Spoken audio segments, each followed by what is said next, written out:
तो अब आपका नेक्स्ट है आपका कम्यूटेटिव प्रॉपर्टी।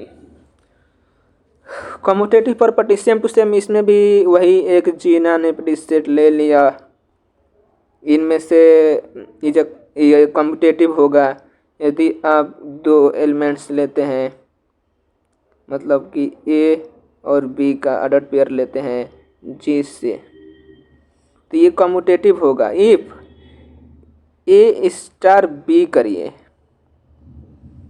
या अब बी स्टार ए करिए, मतलब कि पहले ए को बी से ऑपरेट करिए या बी को ए के साथ ऑपरेट कीजिए। दोनों चीज़ यदि इक्वल आती है तो कहते हैं कि यह चीज़ आपकी कम्यूटेटिव प्रॉपर्टी को फॉलो करती है, ठीक है। अदरवाइज वो चीज़ आपकी कम्यूटेटिव प्रॉपर्टी को फॉलो नहीं करेगी, ठीक है। जैसे एग्जांपल्स में suppose addition be the binary operation, एक एडिशन आपका बाइनरी ऑपरेशन हो गया एंड बी द सेट। तो ये हमें एग्जांपल इसमें यहाँ ये नेचुरल नंबर्स का ले रखा है, तो नेचुरल नंबर्स आपका कोई सेट हो गया एंड बाइनरी ऑपरेशन आपका क्या है, बाइनरी ऑपरेशन एडिशन का बाइनरी ऑपरेशन हो गया, ठीक है। एंड चलिए ए बराबर 4 ले रखा है, मतलब कि इनमें से दो एलिमेंट्स आप लेंगे, ए बराबर 4 एंड बी बराबर 5। तो आप क्या करेंगे, पहले ए को बी के साथ ऑपरेट करेंगे, मतलब कि ए एडिशन करेंगे बी के साथ, आपका आंसर क्या आएगा 9।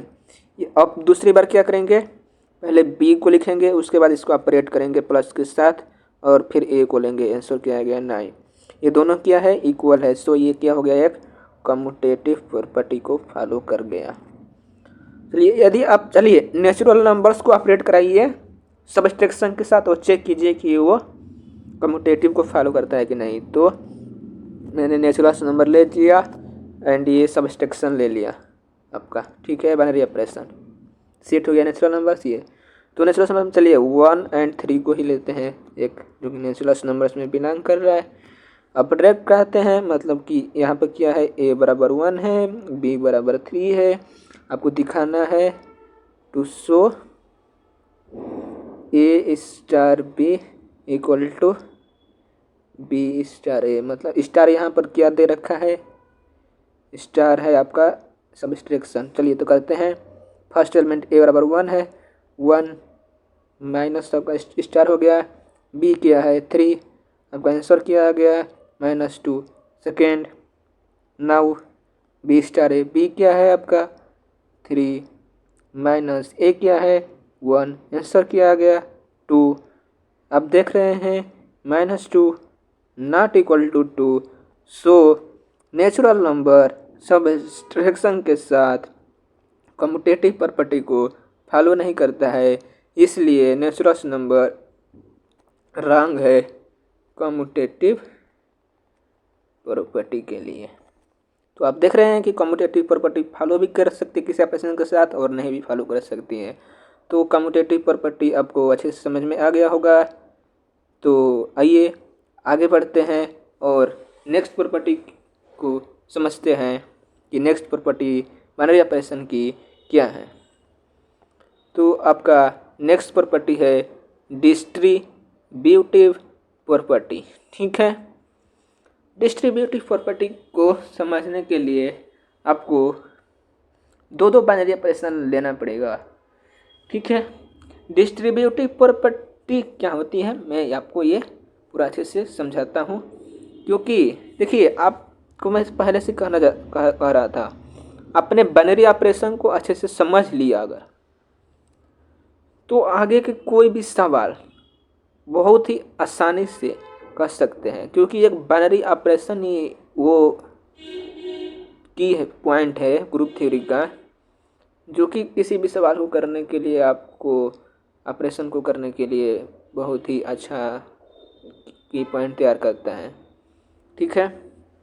चलिए तो डिस्ट्रीब्यूटिव प्रॉपर्टी को मैं बताता हूँ, ठीक है। तो डिस्ट्रीब्यूटिव प्रॉपर्टी क्या होती है ये बताना है।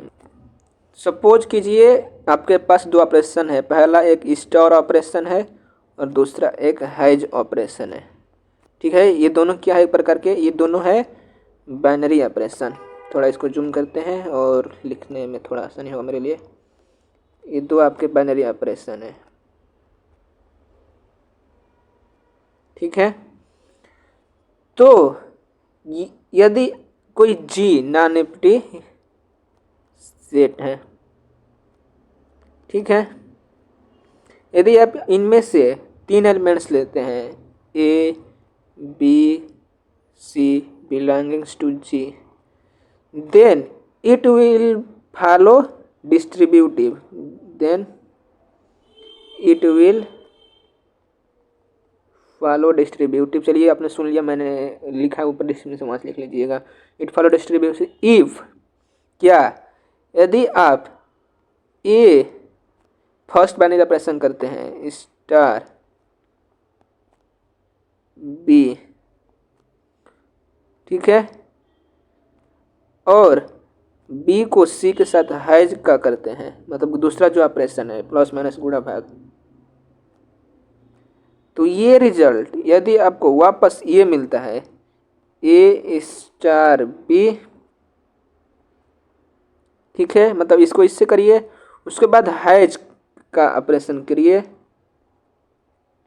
ठीक है, और ए के साथ वापस सी के साथ ऑपरेट करिए, तो ये चीज़ इक्वल आती है, तो आप बोलते हैं कि ये यहाँ पे डिस्ट्रीब्यूटिव प्रॉपर्टी फॉलो हो रही है। तो डिस्ट्रीब्यूटिव प्रॉपर्टी आपको समझ में आ गया होगा। तो वही मैंने यहाँ पे लिख रखा है, क्या,